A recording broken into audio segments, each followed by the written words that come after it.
നമ്മൾ എല്ലാവർക്കും നമസ്കാരം. ഇന്ന് ഞങ്ങളുടെ യാത്ര എന്ന് പറയുന്നത് ഇവനെ കൊണ്ടുപോയി എയർപോർട്ടിൽ ഒന്ന് ഡ്രോപ്പ് ചെയ്യണം. ഇവൻ ചൈനയിൽ പോവുകയാണ്. എന്തോ ബിസിനസ് ആവശ്യമെന്ന് പറയുന്നത് ദൈവത്തിനറിയാം. എന്തായാലും അത് കഴിഞ്ഞ് ഞാനും ഫാസി ഒരു തീരുമാനമെടുത്തു. നമുക്ക് അതിരപ്പള്ളി വാട്ടർഫോളൊക്കെ ഒന്ന് കണ്ടിട്ട് അവിടുന്ന് നേരെ ചൊക്കന വഴി നാട് പിടിക്കാം. അപ്പോൾ പറ്റാവുന്ന സ്പീഡിൽ അവനെ കൊണ്ട് ഞങ്ങൾ എയർപോർട്ടിൽ കൊണ്ടിട്ടു. എന്നതിന് ശേഷം ഒട്ടും താമസിക്കാതെ അവിടുന്ന് അങ്കമാലിയിൽ നിന്നും ഏഴാറ്റുമുഖം റൂട്ടിലോട്ട് വെച്ച് പിടിച്ചു. അതുവഴി യാത്ര ചെയ്തിട്ടുള്ള ഒരുവിധം ആൾക്കാർക്കൊക്കെ അറിയാമായിരിക്കും, ഇത്രയും മനോഹരമായൊരു സ്ഥലമാണ്. അപ്പോൾ ആ റൂട്ടിലൂടെയുള്ള ആ ഒരു യാത്ര, എണ്ണപ്പനകളുടെ ഇടയിലൂടെ പച്ചപ്പ് നിറഞ്ഞ ഒരു കാട്ടിലൂടെയുള്ള യാത്ര അതിസുന്ദരമാണ്. ഫസിയാണെങ്കിൽ ഈ റൂട്ടിൽ ആദ്യമായിട്ട് വരികയാണ്. അപ്പോൾ അവൻ ഭയങ്കര എക്സൈറ്റഡ് ആയിരുന്നു.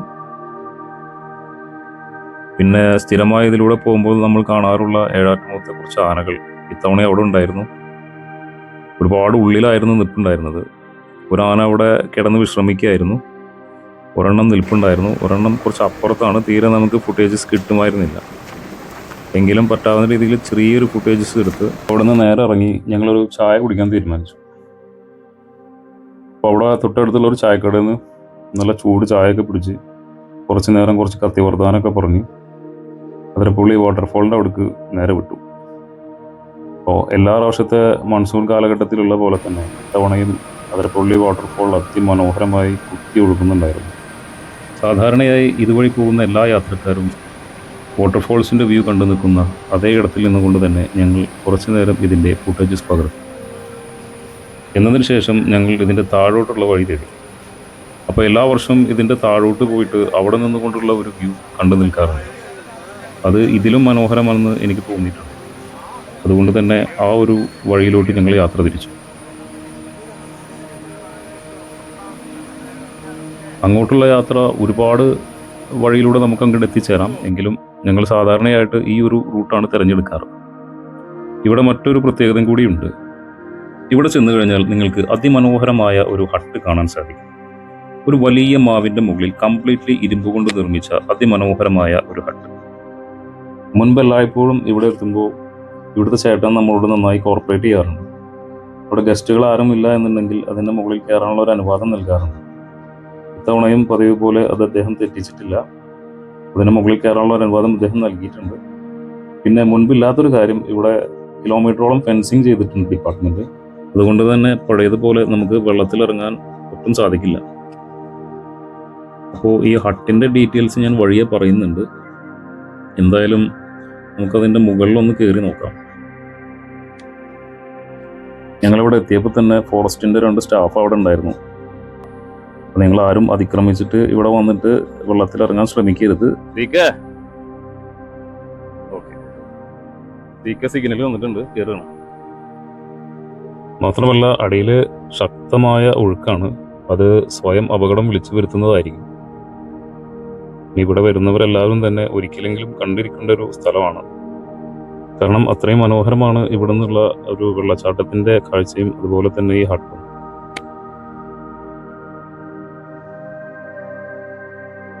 അതിരപ്പള്ളിയിലെ മറ്റൊരു പ്രത്യേകത എന്തെന്ന് വെച്ച് കഴിഞ്ഞാൽ 4 ടൈപ്പ് ഓഫ് വേഴാമ്പൽസിനെ നമുക്കിവിടെ കാണാൻ പറ്റും. അവ ഒരുമിച്ച് താമസിക്കുന്ന എനിക്ക് തോന്നുന്ന ഏക ഒരു സ്ഥലം ഈ അതിരപ്പള്ളി വാഴച്ചാൽ മേഖലയായിരിക്കും.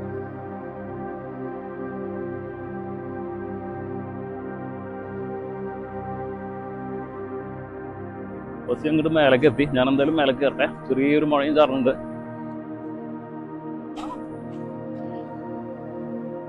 എൻ്റെ ഒരു കയ്യിൽ എൻ്റെ മെയിൻ ക്യാമറയും മറ്റേ കയ്യിൽ ആക്ഷൻ ക്യാമറയാണ്. അതുകൊണ്ട് ഇതിൻ്റെ കോണയാണെങ്കിൽ ഭയങ്കര സ്റ്റീപ്പാണ്.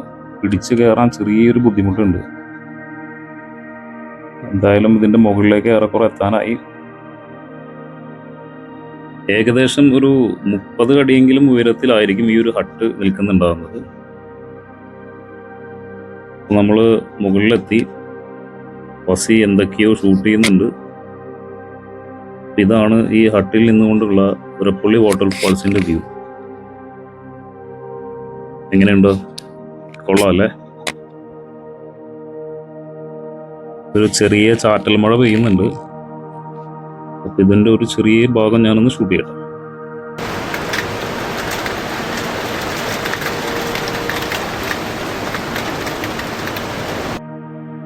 ഇനി നമുക്ക് ഇതിനകത്ത് റൂമൊന്ന് കാണാം. അപ്പോൾ മുമ്പിൽ തന്നെ ഒരു വാഷ് ബേസിൻ ഉണ്ട്. പിന്നെ അത്യാവശ്യം ഒരു 4 ചെയറൊക്കെ ഇട്ട് നമുക്ക് ഫ്രണ്ടിൽ ഇരിക്കാനുള്ള ഒരു ഏരിയ ഉണ്ട്.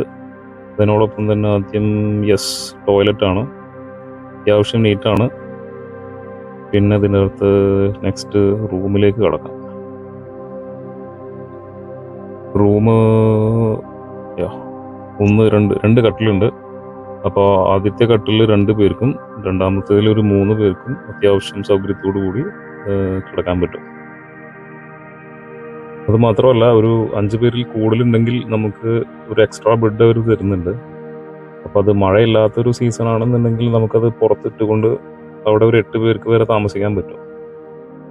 മാത്രമല്ല, നിങ്ങൾക്ക് സെൽഫ് കുക്കിംഗ് ഇഷ്ടമുള്ളവരാണെന്നുണ്ടെങ്കിൽ അതിനുള്ള സൗകര്യം ഇവിടെ തന്നെ ഉണ്ട്. ഞാൻ അദ്ദേഹത്തിൻ്റെ നമ്പർ ഡിസ്ക്രിപ്ഷനിൽ കൊടുക്കുന്നുണ്ട്. നിങ്ങൾ വരാൻ ആഗ്രഹിക്കുന്നവരുണ്ടെങ്കിൽ നിങ്ങൾക്ക് അദ്ദേഹത്തെ കോൺടാക്ട് ചെയ്യാം. പിന്നെ ഇതിന് താഴെ പലപ്പോഴായിട്ട് ഇവർ ആനനെ കാണാറുണ്ട് എന്നാണ് പറയുന്നത്. സാധ്യതയുണ്ട്, കാരണം പുഴ കടന്ന് ആനയ്ക്ക് ഇവിടെ വരിക എന്നുള്ളത് വലിയൊരു റിസ്ക്കുള്ള കാര്യമല്ല. പിന്നെ ഇവിടെ അത്യാവശ്യം ആനിമൽസ് ഉള്ള ഒരു ഏരിയയും കൂടിയാണല്ലോ. ഇനി നമുക്ക് ഇവിടം വിടാം. അപ്പോൾ കയറിയതിനേക്കാൾ ബുദ്ധിമുട്ടായിട്ടാണ് ഇറക്കം എന്ന് തോന്നുന്നത്. കാരണം ഞാൻ നേരത്തെ പറഞ്ഞ പോലെ ആക്ഷൻ ക്യാമറയും പിടിച്ചിട്ട് എവിടെയും പിടിക്കാണ്ട് ഇറങ്ങുമ്പോൾ ചെറിയ ബുദ്ധിമുട്ട്. പ്രധാനം ഞാൻ ആ ചേട്ടൻ്റെ കയ്യിൽ ക്യാമറയെല്ലാം കൊടുത്തു. ഞാൻ ഇറങ്ങിയതിന് ശേഷം പുള്ളി എടുത്തു തന്നു. അപ്പം എന്തായാലും ഇതിൻ്റെ അടിയത്തെ ഒരു വ്യൂ കുറച്ചെങ്കിലും എടുക്കാൻ പറ്റുമെന്ന് നമുക്ക് നോക്കാം. അങ്ങനെ അതിനെനിക്ക് സാധിച്ചു. അതാണ് ഇപ്പോൾ നിങ്ങളെ കണ്ടുകൊണ്ടിരിക്കുന്നത്. നിങ്ങളുടെ അഭിപ്രായം എന്തായാലും കമൻറ്റ് ബോക്സിൽ അറിയിക്കും പ്രതീക്ഷിക്കുന്നു.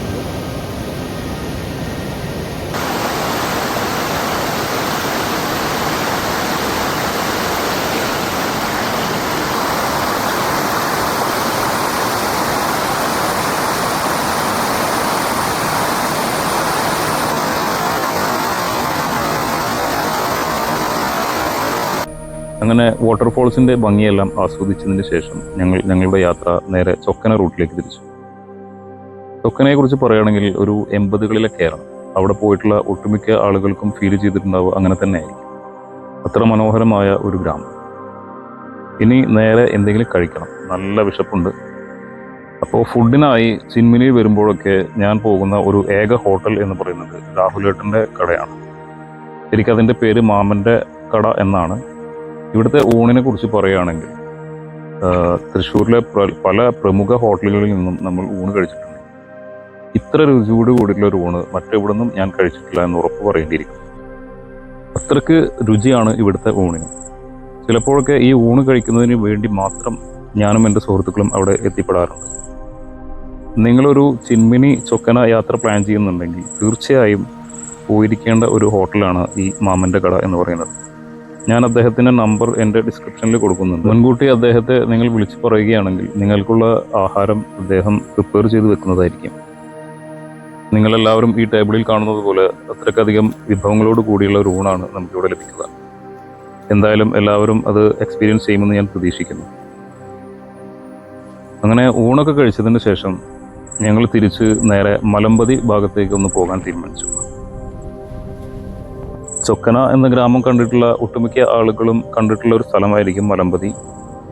ഇന്ന് അവിടേക്ക് പോകാൻ ഒരു പ്രധാന കാരണമുണ്ട്. കാരണം വൈകുന്നേര സമയങ്ങളിലൊക്കെ അത്യാവശ്യം ആനകളെ അവിടെ സാധാരണയായി കാണാറുണ്ട്. അപ്പം നമ്മുടെ ഏഴാറ്റുമുഖത്തു നിന്നൊന്നും ഇങ്ങോട്ട് ചേക്കേറിയിട്ടുള്ള, സാധാരണ എല്ലാവരും ഇതിനെ മഞ്ഞക്കൊമ്പൻ എന്നാണ് വിളിക്കുന്നത്, അങ്ങനെ ഒരു ആന ചിന്മിനിയിൽ വന്നിട്ടുണ്ട് എന്ന് പറഞ്ഞു. അപ്പോൾ അതിനെ കാണാൻ സാധിക്കുമോ ഇല്ലെന്നൊന്നും അറിയില്ല. എന്തായാലും അവിടം വരെ പോയിട്ട് ഈ പറഞ്ഞ ആനയെ എവിടെ ഒന്ന് കാണാൻ സാധിക്കുമോ എന്നൊന്ന് നോക്കാം.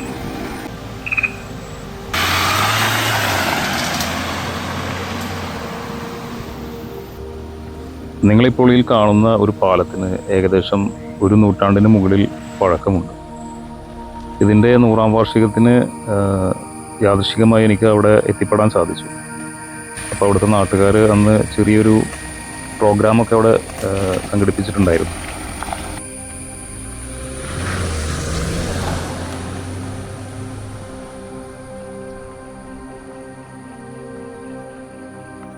അങ്ങനെ ഞങ്ങൾ മലമ്പതിയിലെത്തി.